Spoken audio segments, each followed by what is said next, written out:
بسم اللہ الرحمن الرحیم۔ روح کی بیماریاں اور ان کا علاج۔ 5واں باب ریا یعنی دکھاوا۔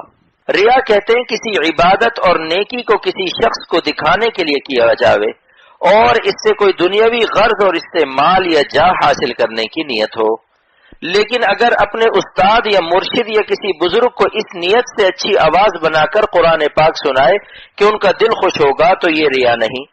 جیسے کہ روایت حدیث کی موجود ہے کہ ایک صحابی کا قرآن رات میں حضور اکرم صلی اللہ علیہ وسلم نے سنا اور دن میں اس کو مطلع فرما کر اظہار مسرت فرمایا، تو ان صحابی نے عرض کیا کہ اگر ہم کو علم ہوتا کہ آپ سن رہے ہیں تو میں اور عمدہ تلاوت کرتا۔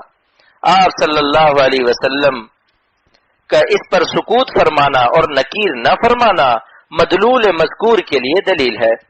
مسلم شریف میں روایت ہے کہ حضور صلی اللہ علیہ وسلم سے دریافت کیا گیا کہ ایک شخص اعمال خیر رضائے حق کے لیے کرتا ہے اور لوگ اس کی تعریف کرتے ہیں، اور ایک روایت میں ہے کہ لوگ اس سے محبت کرتے ہیں، تو آپ کی کیا رائے ہے؟ آپ صلی اللہ علیہ وسلم نے ارشاد فرمایا، تلک عاجل بشر المؤمن، یہ مومن کی جلد ملنے والی بشارت ہے، یعنی یہ دنیا کا انعام ہے، آخرت کا انعام اس سے الگ ہے۔ اس حدیث سے معلوم ہوا کہ بعض لوگوں کے دیکھ لینے کے خوف سے اپنا نیک عمل ہی چھوڑ دیتے ہیں، یہ صحیح نہیں، بلکہ محققین مشائخ نے فرمایا کہ نیک عمل جس طرح مخلوق کے لیے کرنا ریا ہے، اسی طرح مخلوق کے خوف سے یعنی ریا کے خوف سے کسی عمل خیر کا ترک کرنا بھی ریا ہے۔ بس جس معمول کا جو وقت ہے اللہ تعالی کی رضا کی نیت سے اسی وقت کر لے، کسی کے دیکھنے نہ دیکھنے کی ہرگز پرواہ نہ کرے۔ ریا ایسی بلا نہیں جو بدون نیت اور ارادہ خود بخود کسی کو چمٹ جائے، جب تک دکھاوے کی نیت نہ ہو اور نیت بھی غرض دنیا کی ہو تب ریا ہوتی ہے۔ اور اگر نیت تو رضائے حق کی ہے مگر پھر دل میں وسوسہ آتا ہے کہ شاید اس عبادت سے ریاکاری کر رہا ہوں، تو یہ وسوسہ ریا ہے جس کی ہرگز پرواہ نہ کرے اور نہ پریشان ہو، ورنہ شیطان وسوسہ ڈال کر اس عمل خیر سے محروم کر دے گا، یعنی خوف ریا پیدا کر کے آپ کو اس عمل ہی سے روک دے گا۔ حضرت حکیم الامت تھانوی رحمۃ اللہ علیہ نے اس کی عجیب مثال دی ہے کہ آئینہ کے اوپر جب مکھی بیٹھتی ہے تو معلوم ہوتا ہے کہ مکھی آئینے کے اندر بھی موجود ہے، حالانکہ وہ باہر بیٹھی ہوتی ہے۔ اسی طرح سالک کے قلب کے باہر شیطان ریا کا وسوسہ ڈالتا ہے اور سالک سمجھتا ہے ہائے یہ تو میرے قلب کے اندر ہے، پس اس کو ریا نہ سمجھے بلکہ وسوسہ ریا سمجھے اور بے فکری سے کام میں لگا رہے۔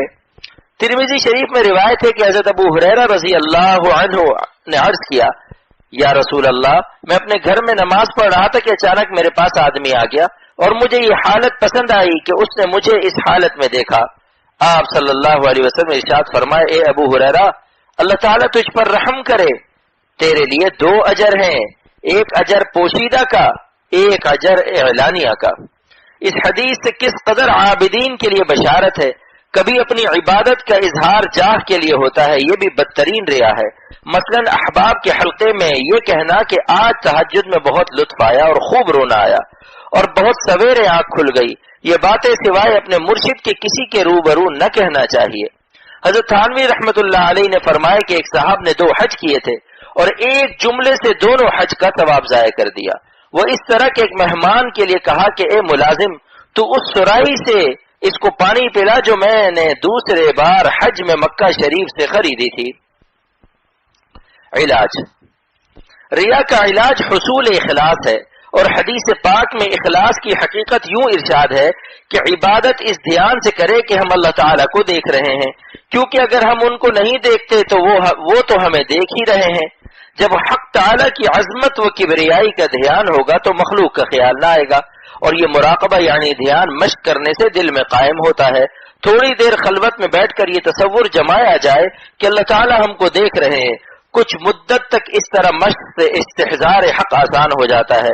اور حقیقت یہ ہے کہ اخلاص کا حصول اور ریا سے طہارت اہل اللہ کی صحبت اور ان سے اصلاحی تعلق قائم کیے بغیر عادتاً ناممکن ہے۔ اس لیے حضرت تھانوی رحمۃ اللہ علیہ نے فرمایا کہ اصلاح نفس کے لیے مشائخ کاملین میں سے جن سے مناسبت ہو تعلق قائم کرنا فرض عین ہے، کیونکہ مقدمہ فرض کا فرض ہوتا ہے۔ حضرت حکیم الامت تھانوی رحمۃ اللہ علیہ کا ارشاد ہے کہ جس نیک کام میں لگا ہے ریا کے خوف سے ترک نہ کرے اور اپنی نیت درست کرے اور زبان سے بھی کہہ لیا کرے کہ یا اللہ یہ نیک عمل آپ کی خوشنودی کے لیے کرتا ہوں.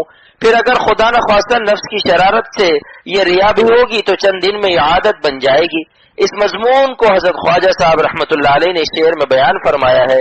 وہ ریا جس پر تھے زاہد تانزن، وہ ریا جس پر تھے زاہد تانزن، پہلے عادت پھر عبادت بن گئی، پہلے عادت پھر عبادت بن گئی.